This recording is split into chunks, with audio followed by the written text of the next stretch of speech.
ఆగిన చోటు నుంచే ఫామ్ హౌస్ కేసులోని కీలక వ్యక్తులతోనే బీజేపీ ఆపరేషన్ ఆకర్ష్ మళ్లీ ఆరంభం. నాడు బీజేపీ అగ్రనేత బిఎల్ సంతోష్ పేరు కేసులోకి నేడు ఆయన్నే కలిసిన గువ్వాల బీజేపీలో చేరనున్నట్లు ప్రకటన. సంతోష్ని కలిసిన మరో ఫామ్ హౌస్ నేతనట. ఇక అయిపోయింది బీఆర్ఎస్ పని, మెల్లగా అయిపోతుంది.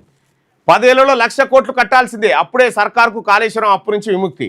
అసలు రుణం 64,212 కోట్లు, 10 ఏళ్లలో వడ్డీ 41,638 కోట్లు, చెల్లించింది 29,738 కోట్లు. రీస్ట్రక్చరింగ్కు సర్కారు యత్నాలు కుదరదని తేల్చి చెప్పిన బ్యాంకింగేతర ఆర్థిక సంస్థలు.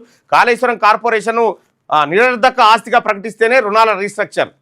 ఆర్ఈసీ స్పష్టీకరణ, ప్రాజెక్టు నిరుపయోగం, సర్కార్పై రుణభారం. ఎంత పెంట చేసిపోయిరా. 1,00,000 కోట్ల రూపాయలకు తెచ్చి 1,000 కోట్ల రూపాయల కమిషన్లు దొబ్బుక తిన్నారు వీళ్ళు, మామ అల్లుళ్ళు కలిసి. తెలంగాణ భవన్లో కాళేశ్వరం ప్రాజెక్టుపై పవర్ పాయింట్ ప్రజెంటేషన్తో మాట్లాడుతున్న హరీష్ రావు.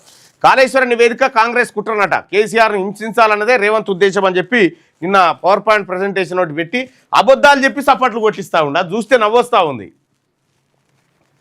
హరీష్ రావు.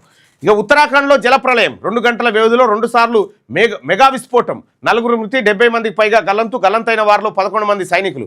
కొండలపై నుంచి ముంచెత్తిన మెరుపు వరద, కన్ను మూసి తెరిచేంత లోపే పెద్ద భవనాలు సైతం కూల్చేస్తూ విధ్వంసం సృష్టించిన వెల్లువ. పూర్తిగా నీట మునిగిపోయిన దరాలి గ్రామం, 10 నిమిషాల్లోనే రంగంలో దిగిన సైన్యం, స్థానిక యంత్రాలతో కలిసి సహాయక చర్యలు, బాధితులను అన్ని విధాలా ఆదుకుంటామన్న ప్రధాని. మృతదేహాల గుర్తింపునకు కెడవార్ జాగిలాలు, ఇక పర్యావరణ విధ్వంసంతోనే వరదలు అని చెప్పి నిపుణులు చెప్తా ఉన్నారు. చాలా భారీ విస్ఫోటం జరిగింది ఆ వీడియోలో చూస్తే.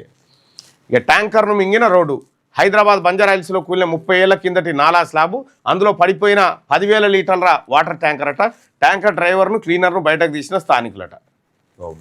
నడి రోడ్డు మీద గుంత పడిపోయింది, స్లాబ్ కూలడంతో నాలాలో పడిన వాటర్ ట్యాంకర్.